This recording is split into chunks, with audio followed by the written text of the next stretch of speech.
हाय, आज आपण पिझ्झा करणार आहोत. बघा कसा झाला आहे, सांगा मला. पिझ्झाचा बेस घ्यायचा आहे.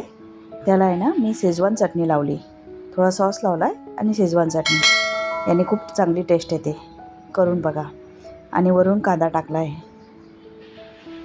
मग टोमॅटो, कॉर्न आणि शिमला मिरची.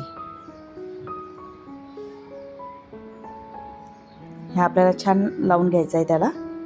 नंतर ओरिगानो आणि चिली फ्लेक्स. मग नंतर त्याच्यावर थोडंसं मीठ टाकायचं आणि चीज टाकायचं आहे. चीज भरपूर टाकायचं आहे आणि ओव्हनमध्ये ठेवायचं आहे 3-4 मिनटासाठी. बघा कसा झाला आहे, कापून दाखवते तुम्हाला. बघा, खायला पण खूप टेस्टी झाला आहे.